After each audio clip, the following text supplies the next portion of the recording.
The message you are about to hear was written and recorded on a record in 1956 by Earl Nightingale. This message is the answer to the question that he had been searching for from the time he was about 9 years old. Earl Nightingale had been born in economically depressed times.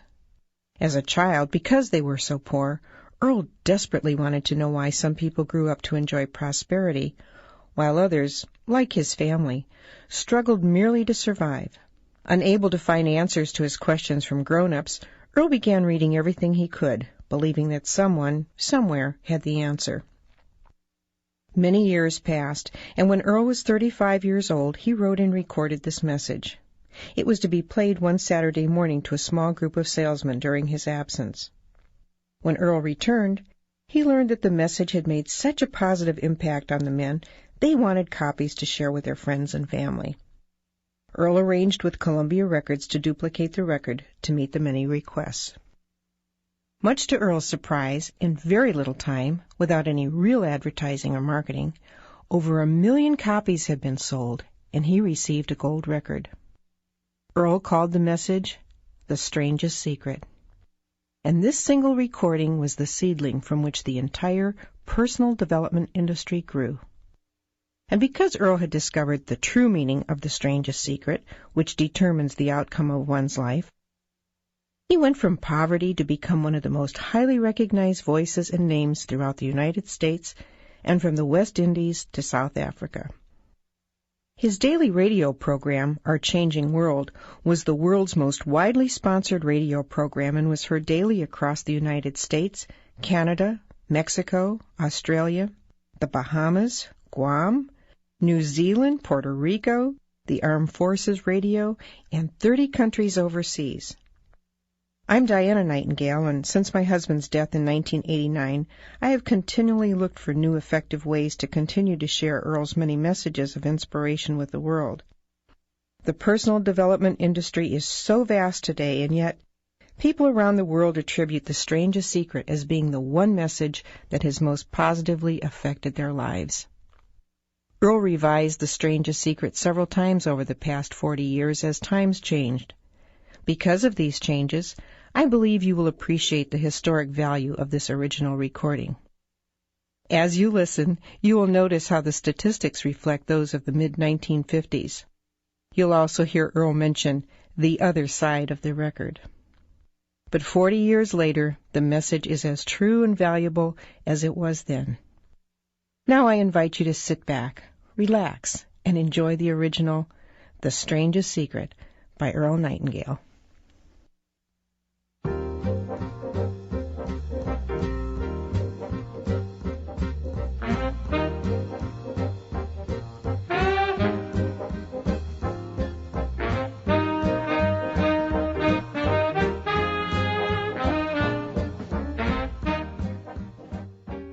I'd like to tell you about the strangest secret in the world. Not long ago, Albert Schweitzer, the great doctor and Nobel Prize winner, was being interviewed in London, and a reporter asked him, "Doctor, what's wrong with men today?" The great doctor was silent a moment, and then he said, "Men simply don't think." And it's about this that I want to talk with you. We live today in a golden age. This is an era that man has looked forward, dreamed of, and worked toward for thousands of years. But since it's here, we pretty well take it for granted. We in America are particularly fortunate to live in the richest land that ever existed on the face of the earth, a land of abundant opportunity for everyone. But do you know what happens? Let's take 100 men who start even at the age of 25. Do you have any idea what will happen to those men by the time they're 65? These 100 men who all start even at the age of 25 believe they're going to be successful. If you asked any one of these men if he wanted to be a success, he'd tell you that he did. And you'd notice that he was eager toward life, that there was a certain sparkle to his eye, an erectness to his carriage, and life seemed like a pretty interesting adventure to him. But by the time they're 65, 1 will be rich, 4 will be financially independent, 5 will still be working, 54 will be broke. Now think a moment. Out of the 100, only 5 make the grade. Why do so many fail? What has happened to the sparkle that was there when they were 25? What's become of the dreams, the hopes, the plans? And why is there such a large disparity between what these men intended to do and what they actually accomplished. When we say about 5% achieve success, we have to define success. And here's the definition. Success is the progressive realization of a worthy ideal. If a man is working toward a predetermined goal and knows where he's going, that man is a success. If he's not doing that, he's a failure.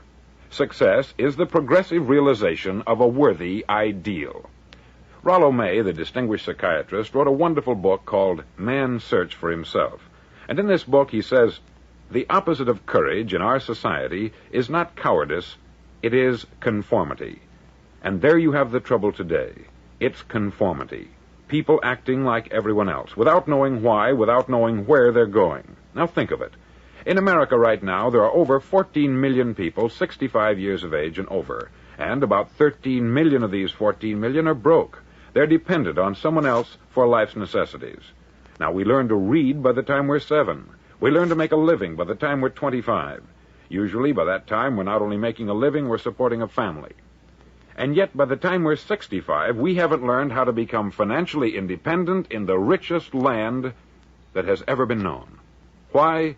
We conform. And the trouble is that we're acting like the wrong percentage group, the 95% who don't succeed. Now, why do these people conform? Well, they don't know, really. These people believe that their lives are shaped by circumstances, by things that happen to them, by exterior forces. They're outer-directed people. A survey was made one time that covered a lot of men, working men, and these men were asked this question. Why do you work? Why do you get up in the morning? 19 out of 20 had no idea. If you ask them, they'll say, everyone goes to work in the morning. And that's the reason they do it, because everyone else is doing it. Now let's get back to our definition of success. Who succeeds? The only man who succeeds is the man who is progressively realizing a worthy ideal. He's the man who says, I'm going to become this, and then begins to work toward that goal. I'll tell you who the successful people are. A success is the school teacher who's teaching school because that's what she wanted to do. The success is the woman who's a wife and mother because she wanted to become a wife and mother and is doing a good job of it. The success is the man who runs the corner gas station because that's what he wanted to do. The success is the successful salesman who wants to become a top-notch salesman and grow and build with his organization. A success is anyone who is doing deliberately a predetermined job because that's what he decided to do deliberately. But only 1 out of 20 does that. That's why today there isn't really any competition, unless we make it for ourselves. Instead of competing, all we have to do is create. Now, for 20 years, I looked for the key which would determine what would happen to a human being. Was there a key I wanted to know which would make the future a promise that we could foretell to a large extent? Was there a key that would guarantee a person's becoming successful if he only knew about it and knew how to use it? Well, there is such a key, and I've found it. Have you ever wondered why so many men work so hard and honestly without ever achieving anything in particular, and others don't seem to work hard and yet seem to get everything? They have the magic touch. You've heard them say that about someone. Everything he touches turns to gold. And have you ever noticed that a man who becomes successful tends to continue to become successful? And on the other hand, have you noticed how a man who is a failure tends to continue to fail? It's because of goals. Some of us have them, some don't. People with goals succeed because they know where they're going. Now think of a ship leaving a harbor, and think of it with the complete voyage mapped out and planned. The captain and crew know exactly where it's going and how long it will take. It has a definite goal. 9,999 times out of 10,000, it will get to where it started out to get. Now let's take another ship, just like the first, only let's not put a crew on it, or a captain at the helm. Let's give it no aiming point, no goal, no destination. We just start the engines and let it go. I think you'll agree with me that if it gets out of the harbor at all, it will either sink or wind up on some deserted beach a derelict. It can't go any place because it has no destination and no guidance. It's the same with a human being. Take the salesman, for example. There is no other person in the world today with the future of a good salesman. Selling is the world's highest paid profession, if we're good at it and if we know where we're going. Every company needs top-notch salesmen, and they reward those men. The sky is the limit for them. But how many can you find? Someone once said, the human race is fixed, not to prevent the strong from winning, but to prevent the weak from losing. The American economy today can be likened to a convoy in time of war. The entire economy is slowed down to protect its weakest link, just as the convoy had to go at the speed that would permit its slowest vessel to remain in formation. That's why it's so easy to make a living today. It takes no particular brains or talent to make a living and support a family today. So we have a plateau of so-called security, if that's what a person's looking for. But we do have to decide how high above this plateau we want to aim for. Now let's get back to the strangest secret in the world, the story that I wanted to tell you today. Why do men with goals succeed in life and men without them fail? Well, let me tell you something which, if you really understand it, will alter your life immediately. If you understand completely what I'm going to tell you from this moment on, your life will never be the same again. You'll suddenly find that good luck just seems to be attracted to you. The things you want just seem to fall in line. And from now on, you won't have the problems, the worries, the gnawing lump of anxiety that perhaps you've experienced before. Doubt, fear, well, they'll be things of the past. Here's the key to success, and the key to failure. We become what we think about. Now let me say that again. We become what we think about. Throughout all history, the great wise men and teachers, philosophers and prophets have disagreed with one another on many different things. It is only on this one point that they are in complete and unanimous agreement. Listen to what Marcus Aurelius, the great Roman emperor, said. He said, "A man's life is what his thoughts make of it." Disraeli said this, "Everything comes if a man will only wait. I have brought myself by long meditation to the conviction that a human being with a settled purpose must accomplish it, and that nothing can resist a will that will stake even existence for its fulfillment." Ralph Waldo Emerson said this, "A man is what he thinks about all day long." William James said, "The greatest discovery of my generation is that human beings can alter their lives by altering their attitudes of mind." And he also said, "We need only in cold blood act as if the thing in question were real, and it will become infallibly real by growing into such a connection with our life that it will become real. It will become so knit with habit and emotion that our interest in it will be those which characterize belief." He also said this, "If you only care enough for a result, you will almost certainly attain it. If you wish to be rich, you will be rich. If you wish to be learned, you will be learned. If you wish to be good, you will be good. Only you must then really wish these things, and wish them exclusively, and not wish at the same time 100 other incompatible things just as strongly." In the Bible you read, in Mark 9:23, "If thou canst believe, all things are possible to him that believeth." Dr. Norman Vincent Peale said this, "This is one of the greatest laws in the universe. Fervently do I wish I had discovered it as a very young man. It dawned upon me much later in life, and I've found it to be one of the greatest, if not my greatest discovery outside of my relationship to God. And the great law, briefly and simply stated, is that if you think in negative terms, you'll get negative results. If you think in positive terms, you will achieve positive results. That is the simple fact which is at the basis of an astonishing law of prosperity and success. In 3 words, believe and succeed." William Shakespeare put it this way, "Our doubts are traitors, and make us lose the good we oft might win by fearing to attempt." George Bernard Shaw said, "People are always blaming their circumstances for what they are. I don't believe in circumstances. The people who get on in this world are the people who get up and look for the circumstances they want, and if they can't find them, make them." Well, it's pretty apparent, isn't it? And every person who discovered this for a while believed that he was the first one to work it out. We become what we think about. Now, it stands to reason that a person who's thinking about a concrete and worthwhile goal is going to reach it, because that's what he's thinking about. And we become what we think about.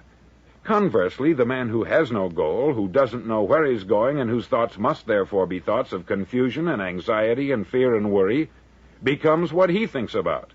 His life becomes one of frustration, fear, anxiety, and worry. And if he thinks about nothing, he becomes nothing. Now, how does it work?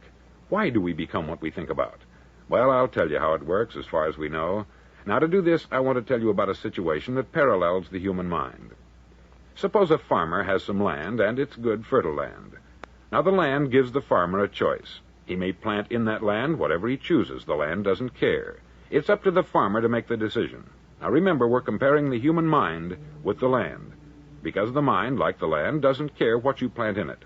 It will return what you plant, but it doesn't care what you plant. Now, let's say that the farmer has two seeds in his hand. One is a seed of corn, the other is nightshade, a deadly poison. He digs two little holes in the earth, and he plants both seeds, one corn, the other nightshade. He covers up the holes, waters, and takes care of the land, and what will happen? Invariably, the land will return what is planted. As it's written in the Bible, as ye sow, so shall ye reap. Remember, the land doesn't care. It will return poison in just as wonderful abundance as it will corn. So up come the two plants, one corn, one poison. Now, the human mind is far more fertile, far more incredible and mysterious than the land, but it works the same way. It doesn't care what we plant. Success, failure. A concrete, worthwhile goal, or confusion, misunderstanding, fear, anxiety, and so on. But what we plant, it will return to us. You see, the human mind is the last great unexplored continent on the earth. It contains riches beyond our wildest dreams. It will return anything we want to plant. Now, you might say, well, if that's true, why don't people use their minds more? Well, I think they've figured out an answer to that, too. Our mind comes as standard equipment at birth. It's free, and things that are given to us for nothing we place little value on. Things that we pay money for, we value. The paradox is that exactly the reverse is true. Everything that's really worthwhile in life came to us free. Our mind, our soul, our body, our hopes, our dreams, our ambitions, our intelligence, our love of family and children and friends. All these priceless possessions are free, but the things that cost us money are actually very cheap and can be replaced at any time. A good man can be completely wiped out and make another fortune. He can do that several times. Even if our home burns down, we can rebuild it, but the things we got for nothing, we can never replace. The human mind isn't used merely because we take it for granted. Familiarity breeds contempt. It can do any kind of job we assign to it, but generally speaking, we use it for little jobs instead of big, important ones. Universities have proved that most of us are operating on about 10% of our abilities. Decide now, what is it you want? Plant your goal in your mind. It's the most important decision you'll ever make in your entire life. Do you want to be an outstanding salesman, a better worker at your particular job? Do you want to go places in your company, in your community? All you've got to do is plant that seed in your mind. Care for it. Work steadily toward your goal, and it will become a reality. It not only will, there's no way that it cannot. You see, that is a law, like the laws of Sir Isaac Newton, the laws of gravity. If you get on top of a building and jump off, you'll always go down. You'll never go up. And it's the same with all the other laws of nature. They always work. They're inflexible. Think about your goal in a relaxed, positive way. Picture yourself in your mind's eye as having already achieved this goal. See yourself doing the things you will be doing when you've reached your goal. Ours has been called the phenobarbital age, the age of ulcers and nervous breakdowns. At a time when medical research has raised us to a new plateau of good health and longevity, far too many of us worry ourselves into an early grave trying to cope with things in our own little personal ways, without learning a few great laws that will take care of everything for us. These things we bring on ourselves through our habitual way of thinking. Every one of us is the sum total of his own thoughts. He is where he is because that is exactly where he really wants to be, whether he'll admit that or not. Each of us must live off the fruit of his thoughts in the future, because what you think today and tomorrow, next month and next year, will mold your life and determine your future. You're guided by your mind.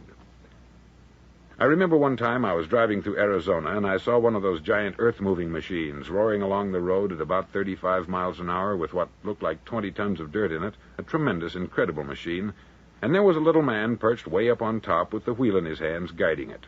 And as I drove along, I was struck by the similarity of that machine to the human mind. Just suppose you're sitting at the controls of such a vast source of energy. Are you going to sit back and fold your arms and let it run itself into a ditch? Or are you going to keep both hands firmly on the wheel and control and direct this power to a specific, worthwhile purpose. It's up to you. You're in the driver's seat. You see, the very law that gives us success is a two-edged sword. We must control our thinking. The same rule that can lead a man to a life of success, wealth, happiness, and all the things he's ever dreamed of for himself and his family, that very same law can lead him into the gutter. It's all in how he uses it, for good or for bad. This is the strangest secret in the world. Now, why do I say it's strange, and why do I call it a secret? Actually, it isn't a secret at all. It was first promulgated by some of the earliest wise men, and it appears again and again throughout the Bible. But very few people have learned it, understand it. That's why it's strange, and why, for some equally strange reason, it virtually remains a secret. I believe that you could go out and walk down the main street of your town and ask one man after another what the secret of success is, and you probably wouldn't run into one man in a month who could tell you. Now, this information is enormously valuable to us, if we really understand it and apply it.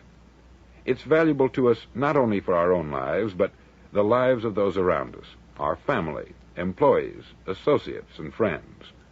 Life should be an exciting adventure. It should never be a bore.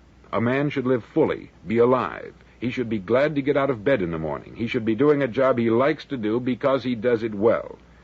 One time I heard Grove Patterson make a speech, the editor-in-chief of the Toledo Daily Blade, and as he concluded his speech, he said something that I've never forgotten. He said something like this: "My years in the newspaper business have convinced me of several things, among them that people are basically good, and that we came from someplace, and we're going someplace. So we should make our time here an exciting adventure. The architect of the universe didn't build a stairway leading nowhere." And the greatest teacher of all, the carpenter from the plains of Galilee, gave us the secret time and time again. As ye believe, so shall it be done unto you.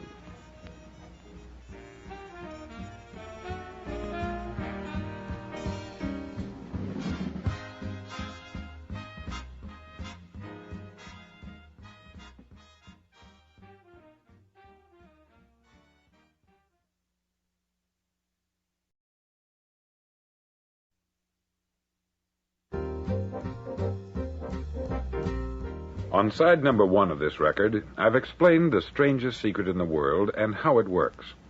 Now, on this side, I want to explain how you can prove to yourself the enormous returns possible in your own life by putting this secret to a practical test. I want you to make a test that will last 30 days. Now, it isn't going to be easy. If you'll give it a good try, it will completely change your life for the better. Back in the 17th century, Sir Isaac Newton, the English mathematician and natural philosopher, gave us some natural laws of physics which apply as much to human beings as they do to the movement of bodies in the universe. Now, one of these laws is that for every action, there is an equal and opposite reaction. Simply stated, as it applies to you and me, it means we can achieve nothing without paying the price. The results of your 30-day experiment will be in direct proportion to the effort you put forth. To be a doctor, you must pay the price of long years of difficult study. To be successful in selling, and remember that each of us succeeds to the extent of his ability to sell, selling our families on our ideas, selling education in schools, selling our children on the advantages of living the good and honest life, selling our associates and employees on the importance of being exceptional people, to, of course, the profession of selling itself. But to be successful in selling our way to the good life, we must be willing to pay the price. Now, what is that price? Well, it's many things. First, it's understanding emotionally, as well as intellectually, that we literally become what we think about, that we must control our thoughts if we're to control our lives. It's understanding fully that, as ye sow, so shall ye reap. Secondly, it's cutting away all the fetters from the mind and permitting it to soar as it was divinely designed to do. It's the realization that your limitations are self-imposed and that the opportunities for you today are enormous beyond belief. It's rising above narrow-minded pettiness and prejudice. Thirdly, to use all your courage to force yourself to think positively on your own problem, to set a definite and clearly defined goal for yourself, to let your marvelous mind think about your goal from all possible angles, to let your imagination speculate freely upon many different possible solutions, to refuse to believe there are any circumstances sufficiently strong to defeat you in the accomplishment of your purpose, to act promptly and decisively when your course is clear, and to keep constantly aware of the fact that you are, at this moment, standing in the middle of your own acre of diamonds, as Russell Conwell used to point out. Fourth, save at least 10% of what you earn. It's also remembering that no matter what your present job, it has enormous possibilities if you're willing to pay the price. Now let's just go over the important points in the price each of us must pay to achieve the wonderful life that can be ours. It is, of course, worth any price. 1, you will become what you think about. 2, remember the word imagination. Let your mind soar. 3, courage. Concentrate on your goal every day. 4, save 10% of what you earn. And action. Ideas are worthless unless we act on them.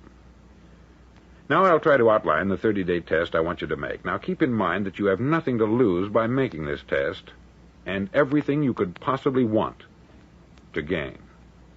There are 2 things that may be said of everyone. Each of us wants something, and each of us is afraid of something. I want you to write on a card what it is you want more than anything else. It may be more money. Perhaps you'd like to double your income or make a specific amount of money. It may be a beautiful home. It may be success at your job. It may be a particular position in life. It could be a more harmonious family. Each of us wants something. Write down on your card specifically what it is that you want. Make sure it's a single goal and clearly defined. You needn't show it to anyone, but carry it with you so that you can look at it several times a day. Think about it in a cheerful, relaxed, positive way each morning when you get up, and immediately you have something to work for, something to get out of bed for, something to live for. Look at it every chance you get during the day and just before going to bed at night.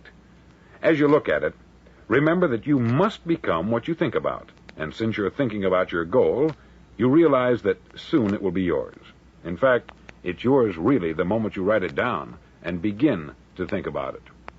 Look at the abundance all around you as you go about your daily business. You have as much right to this abundance as any other living creature. It's yours for the asking. Now we come to the difficult part. Difficult because it means the formation of what is probably a brand new habit, and new habits are not easily formed. Once formed, however, it'll follow you for the rest of your life. Stop thinking about what it is you fear. Each time a fearful or negative thought comes into your consciousness, replace it with a mental picture of your positive and worthwhile goal. There will come times when you will feel like giving up. It's easier for a human being to think negatively than positively. That's why only 5% are successful. You must begin now to place yourself in that group. For 30 days, you must take control of your mind. It will think only about what you permit it to think. Each day for this 30-day test, do more than you have to do. In addition to maintaining a cheerful, positive outlook, give of yourself more than you've ever done before. Do this knowing that your returns in life must be in direct proportion to what you give. The moment you decide on a goal to work toward, you're immediately a successful person. You're then in that rare and successful category of people who know where they're going. Out of every 100 people, you belong to the top 5. Don't concern yourself too much with how you're going to achieve your goal. Leave that completely to a power greater than yourself. All you have to do is know where you're going. The answers will come to you of their own accord. Remember these words from the Sermon on the Mount, and remember them well. Keep them constantly before you this month of your test. Ask, and it shall be given you. Seek, and ye shall find. Knock, and it shall be opened unto you. For every one that asketh receiveth, and he that seeketh findeth, and to him that knocketh it shall be opened. It's as marvelous and as simple as that. In fact, it's so simple that in our seemingly complicated world it's difficult for an adult to understand that all he needs is a purpose and faith. For 30 days, do your best. If you're a salesman, go at it as you've never done before, not in hectic fashion, but with the calm, cheerful assurance that time well spent will give you the abundance in return you deserve and want. If you're a homemaker, devote your 30-day test to complete giving of yourself without thinking about receiving anything in return, and you will be amazed at the difference it makes in your life. No matter what your job, do it as you've never done it before for 30 days. And if you've kept your goal before you every day, you'll wonder and marvel at this new life you've found. Dorothea Brand, outstanding editor and writer, discovered it for herself and tells about it in her fine book, Wake Up and Live. Her entire philosophy is reduced to the words, act as though it were impossible to fail. She made her own test with sincerity and faith, and her entire life was changed to one of overwhelming success.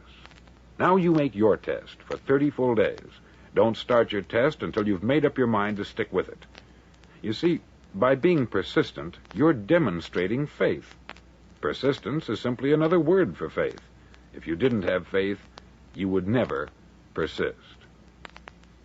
If you should fail during your first 30 days, by that I mean suddenly find yourself overwhelmed by negative thoughts, you've got to start over again from that point and go 30 more days. Gradually, your new habit will form until you find yourself one of that wonderful minority to whom virtually nothing is impossible. Don't forget the card. It's vitally important as you begin this new way of living. On one side of the card, write your goal, whatever it may be.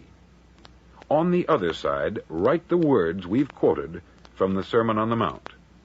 Ask, and it shall be given you. Seek, and ye shall find. Knock, and it shall be opened unto you. In your spare time during your test period, read books that will help you. Inspirational books like the Bible, Dorothea Brand's Wake Up and Live, The Magic of Believing by Claude Bristol, Think and Grow Rich by Napoleon Hill, and other books that instruct and inspire. Nothing great was ever accomplished without inspiration. See that during these crucial first 30 days, your own inspiration is kept at a peak. Above all, don't worry. Worry brings fear, and fear is crippling. The only thing that can cause you to worry during your test is trying to do it all yourself. Know that all you have to do is hold your goal before you. Everything else will take care of itself. Remember also to keep calm and cheerful. Calm and cheerful. Don't let petty things annoy you and get you off course. Now, since making this test is difficult, some may say, well, why should I bother? Well, look at the alternative. No one wants to be a failure. No one really wants to be a mediocre individual. No one wants a life constantly filled with worry, fear, and frustration. Therefore, remember that you must reap that which you sow. If you sow negative thoughts, your life will be filled with negative things. If you sow positive thoughts, your life will be cheerful, successful, and positive. Now, gradually, you will have a tendency to forget what you've heard on this record. Play it often. Keep reminding yourself of what you must do to form this new habit. Gather your whole family about and listen to what's been said here at regular intervals. You know, most men will tell you that they want to make money without understanding the law. The only people who make money work in the mint. The rest of us must earn money. This is what causes those who keep looking for something for nothing or a free ride to fail in life. The only way to earn money is by providing people with services or products which are needed and useful. We exchange our product or service for the other man's money. Therefore, the law is that our financial return will be in direct proportion to our service. Success is not the result of making money. Making money is the result of success. And success is in direct proportion to our service. Most people have this law backwards. They believe that you're successful if you earn a lot of money.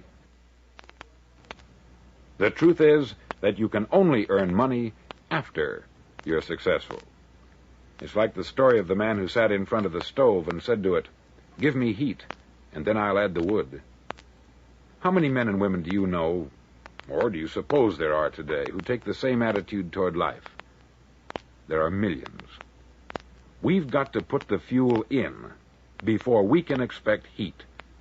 Likewise, we've got to be of service first before we can expect money. Don't concern yourself with the money. Be of service. Build, work, dream, create.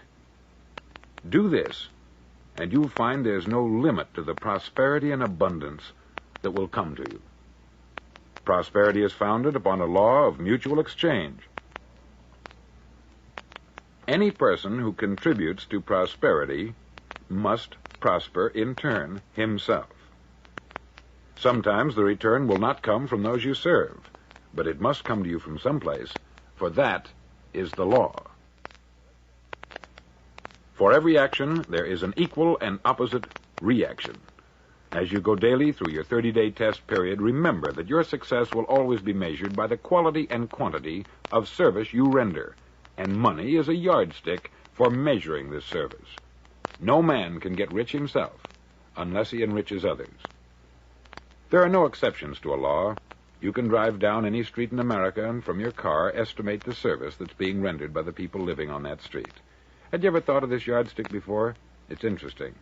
Some, like ministers and priests and other devoted people, measure their returns in the realm of the spiritual, but again, their returns are equal to their service. Once this law is fully understood, any thinking person can tell his own fortune. If he wants more, he must be of more service to those from whom he receives his return. If he wants less, he has only to reduce this service. This is the price you must pay for what you want. If you believe you can enrich yourself by deluding others, you can only end by deluding yourself. Just as surely as you breathe, you'll get back what you put out. Don't ever make the mistake of thinking you can avert this. It's impossible. The prisons and the streets where the lonely walk are filled with people who tried to make new laws just for themselves. We may avoid the laws of man, but there are greater laws that cannot be broken. An outstanding medical doctor recently pointed out 6 steps that will help you realize success. 1, set yourself a definite goal. 2, quit running yourself down. 3, stop thinking of all the reasons why you cannot be successful, and instead think of all the reasons why you can. 4, trace your attitudes back through your childhood and try to discover where you first got the idea you couldn't be a success, if that's the way you've been thinking. 5, change the image you have of yourself by writing out a description of the person you would like to be. And 6, act the part of the successful person you have decided to become. The doctor who wrote those words is a noted West Coast psychiatrist, David Harold Fink, M.D. Do what all the experts since the dawn of recorded history have told you you must do. Pay the price by becoming the person you want to become. It's not nearly as difficult as living unsuccessfully. Make your 30-day test. Then repeat it. Then repeat it again. Each time it will become more a part of you until you'll wonder how you could ever have lived any other way. Live this new way, and the floodgates of abundance will open and pour over you more riches than you may have dreamed existed. Money? Yes, lots of it. But what's more important, you'll have peace. You'll be in that wonderful minority who lead calm, cheerful, successful lives. Start today. You have nothing to lose, but you have a life to win.